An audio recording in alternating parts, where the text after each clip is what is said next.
Hi, I'm Amena Lee, and I'm a wellness innovator. What that means is I work with companies to design solutions for our collective well being, and I do that with insights that design from the body, inside out, as opposed to only looking at fads, trends, or opportunities from the outside in. So let's do that for a second. Don't just look at them eating lemons, imagine what it might feel like with a lemon in your mouth. Super sour? Well, if you just salivated, congratulations, you have empathy and mirror neurons. Empathy is an embodied competency. You can't feel for someone else unless you can feel for yourself. And embodied just means that your body is your brain. It's an exciting new frontier in neuroscience that is shedding light on our behavior as social emotional creatures.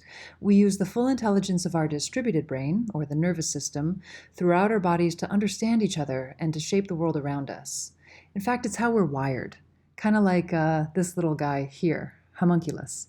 He's a human representation of how our body brains are disproportionately sensing the world, with the loudest sensors taking up more real estate in our brains, like our hands and our mouths, as opposed to the quieter senses that rest in our knees. You thought you had 5 senses, but actually there are more than 20. And we favor cognition and are ruled by our emotions, but actually it's proprioception, or our understanding of bodies in space, which is how we process most of our information. We understand the world by moving through it, and we understand and regulate our inner worlds by moving through sensations so they don't get stuck. But a noisier world is desensitizing us. We're toxed up, polluted, distracted, addicted, and disconnected, and we're relying more and more on analytical data for our way of navigating our world. I doubt many of us in here today could make our way home by navigating by the stars or forage for mushrooms that aren't poisonous and not die.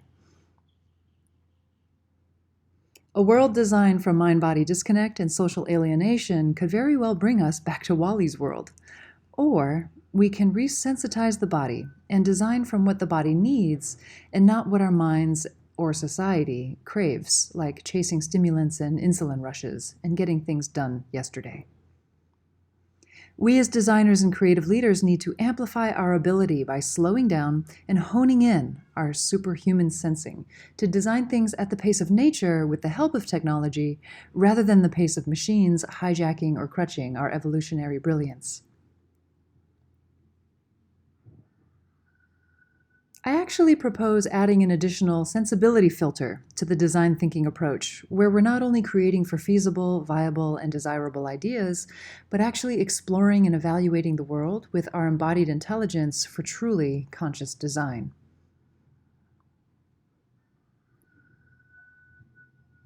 Kind of like we used to. If you look at the oldest healing traditions, even before cadavers were cut open to learn about our anatomy, yogis were so sensitive to the metabolism happening in their glandular systems that they mapped it out as energy wheels, or what's known as the chakra system. They could feel it. Or the meridian and nadi maps of both respectively TCM and Ayurveda. These were conceptualized from hundreds of years of sensing life force chi or prana moving through the body. It's only several thousand years later, through the recent discovery of the premovascular system today, that modern medicine is actually paying attention, because science said so. The Enlightenment, scientific, industrial, and information ages made us great thinkers, but thinkers often get stuck. Like Rodin's guy here, always kind of on the verge of breakthrough. We need to get out of our heads and into our bodies, moving around like Spidey, using our superhuman sensing to navigate our complex, dynamic world. Especially when it comes to designing the future of food, the very reasons humans moved to begin with, in search for the energy that will give us energy to keep going. How might we design new food systems from the inside out, rather than just the outside in?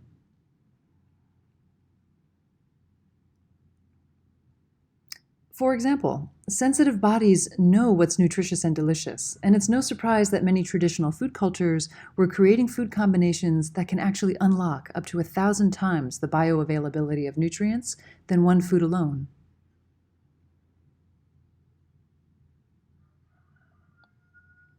We've all had the experience of sensing food that feels more alive, even though it might kind of look fresh, like waxy apples or GMO oranges.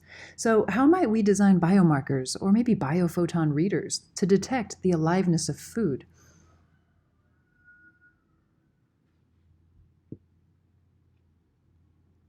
You know when your waste management system is working well because you feel empty and ready to refuel again.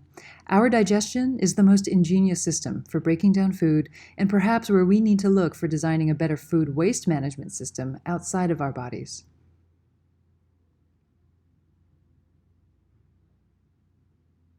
You have intelligence outside of your brain. You have neurons in your heart and gut, and even olfaction, scent, and gestation, taste, outside of your head. Our bodies are our brains, and to design a future food environment that's ingenious and efficient as much as our bodies are will actually require going inside. Like the Song Dynasty literati did when they depicted the Neijing Tu, sensing into how the rich environments of their inner landscapes could actually give cues on how to live life more holistically and a little more sensibly, especially when it got too overwhelming outside. Thank you.